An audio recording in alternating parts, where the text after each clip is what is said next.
Well, you know, I remember you coming up with the hands. Remember the hands? No. The hands? No. Yeah. Still today, I still think this is the most amazing caviar presentation ever. Okay. Right? I think stop right there because that's beautiful. I mean, I remember the late John Morford he was so impressed with our hands. Remember that? The presentation, and it was for this, I think it was for the 40th birthday of Dickson Poon at the time. Yeah. And we recreated the residence of Hemingway in the ballroom. And then you came up with the presentation of the caviar, because he came up, he says, oh, you know, I saw this presentation in London and I wanted, and then you came up and you said to me, Christophe, I got these hands, remember? No, I think we really, I think something in those days, we had a lot more freedom, and we had also not talk about money, but I think the customer would have more budget spending. And talking about the hand, I saw them in a jewelry shop and I thought, wow, this is such a good idea to present food and drinks in this beautiful hand. And then we took it, and I mean, Christophe, you remember we did events where we had individual ice carving with a battery light and a sherbet for 300 people, and then it would be something... Could be done, right? Could be done. Not anymore, I think.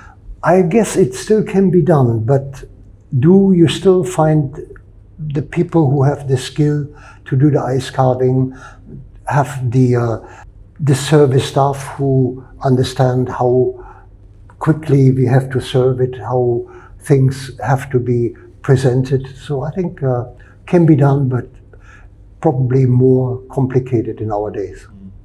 But not being negative, have to be positive. So you've opened, you know, you've got such a great kind of experience, you know, having worked in the US, in France, in Germany, of course, in Singapore, in Thailand.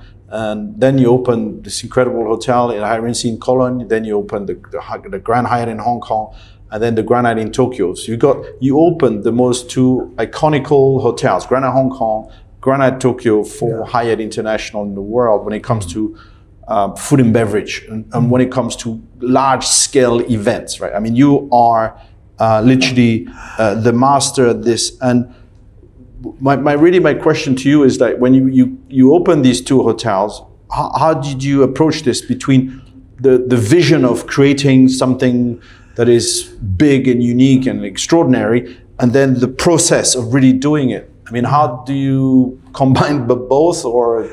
Well, I think, Christophe, we may have to start from the beginning. And as you know, and I'm sure you had the same when opening this large properties and this important hotels like Grand Hyatt Hong Kong.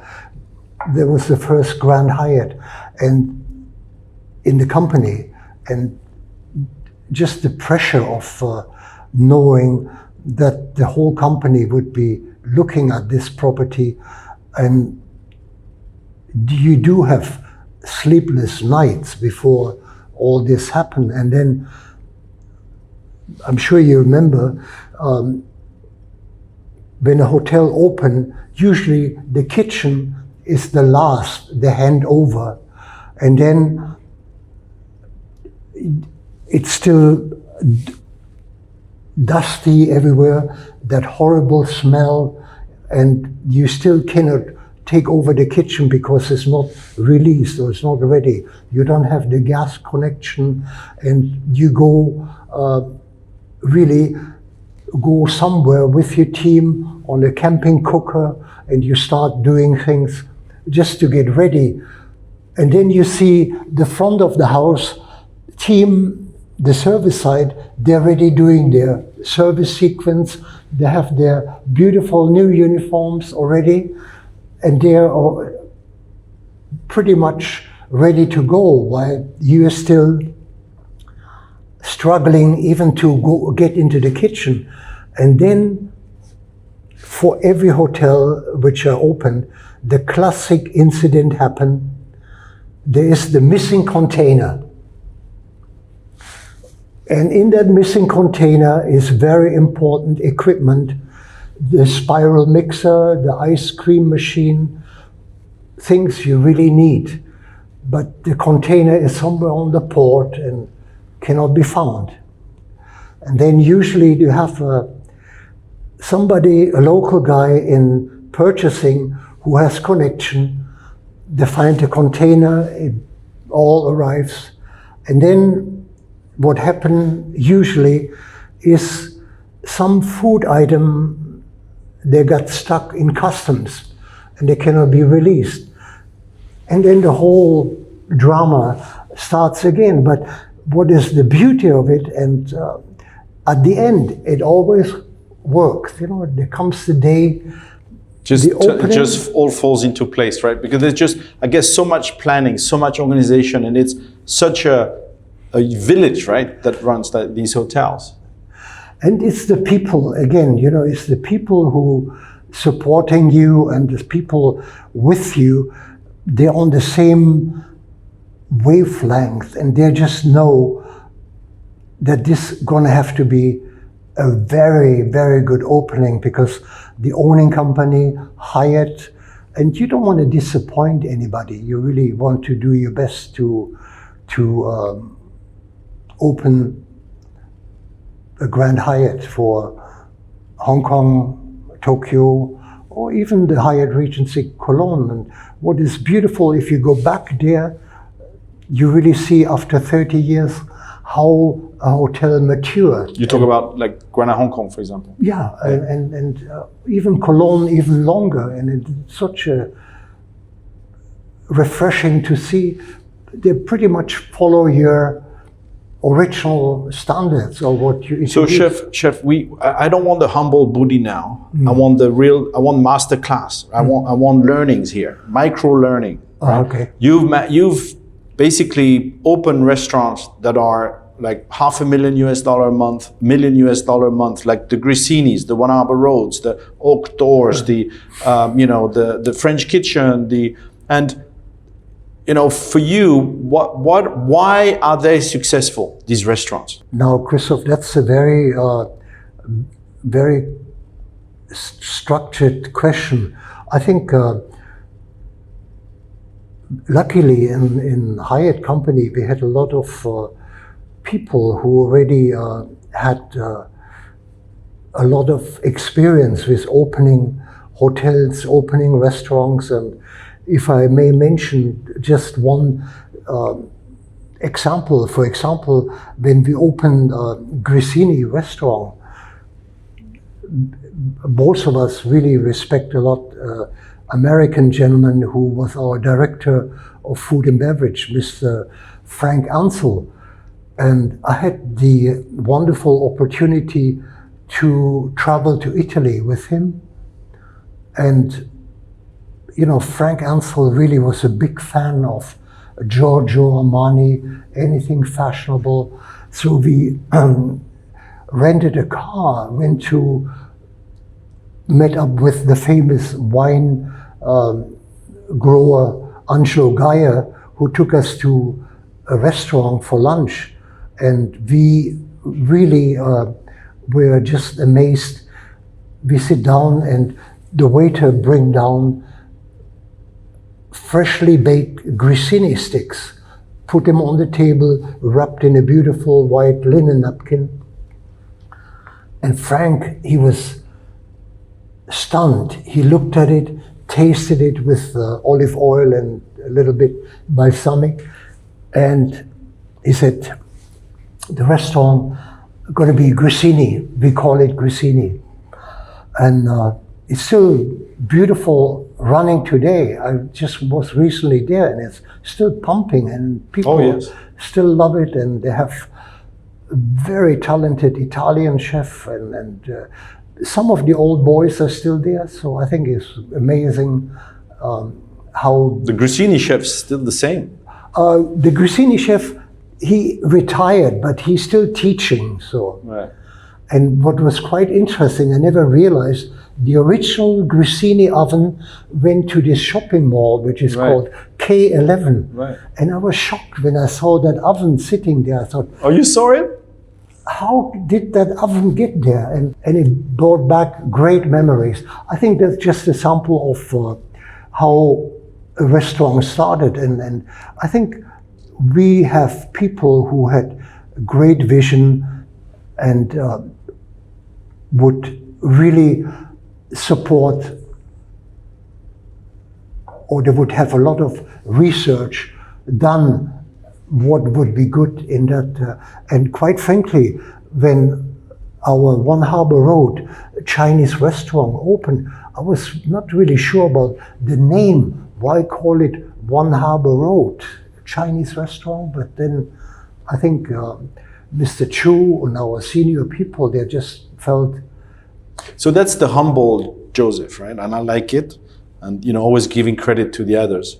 But I know you because I've worked with you, and you are relentless at creating, good eating that is simple, that has 2 or 3 steps to the plate. Hot food is served super hot, cold food, cold like it should be, and simplify the menu. Less is more.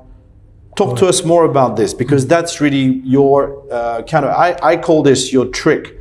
And it's very hard. There's not many people that can do that. Yeah. So I want you to talk about this. Yeah, I think there's not really a secret formula to this. What I always, before opening any restaurant or being involved in the planning of a menu, and I think this is something in our days which is really, I just wanted that word a little bit to come back to our days. The people like you can print a menu in no time, and which used to be a long process. And so, but to really come back to your original question, I think is my interest going to the market, looking what is available, and again, just using the product, finding the best quality product. I know that sounds all so cliche, and don't fiddle too much with it. Just let the natural shape, let the natural taste prevail. And basically, like you mentioned earlier, I'm still crazy about hot food have to be on a hot plate. Cold food should be on a cold plate. And I think some of those principles apply to a success of a restaurant. And the rest, I think, is just, again, finding the right people to support you, and voila, you're almost there. And again, the importance of having the right service partner, the right head waiter, the right service team who understand your philosophy and support your thinking and make sure that the guests really feel special. Chef, you ran these, 2,000, these Granite Tokyo, Granite Hong Kong, 3,000 covers a day, 2,000 covers a day. How do you keep kind of quality with that kind of scale? I think in our days, and going back to just Tokyo, where sometimes on a weekend we had over 30 weddings. And it is impossible to just do everything internal. And luckily in Japan, you had the opportunity to buy a good product to support your operation. But sometimes you really had to fall back onto buying convenience food, but convenience food on a very high quality level, because you could never produce enough for this amount of high number of customer. And to maintain the quality, I think is the standard is set by you, right, and by the chef. And I think that standard, or I don't want to say perfection, because that's a very two cut-edged sword, perfection and standard, because sometimes when you have these big numbers, yes, everything have to be perfect, I agree, but you can do a VIP party for 30 people, can be perfect. And when it comes to serving a breakfast for 300 people with 4 different nationalities, things become out of control. And if you want to be too perfect and control this situation, you delay the service, you upset your staff. Upset the guests also. Because you cannot be so perfect. I always say you cannot be more in certain situation, like in our hospitality industry or in the kitchen, you cannot be more holy than the Pope, because the show have to go on and you have to be ready to never let down your guard on hygiene, on guest safety, on your staff safety, and you have to be strict about that, but otherwise you have to go with the flow. And I think all the people I worked with in the past who were perfectionists or trying to be perfectionists, they all had stomach problems. Right. So it's hard.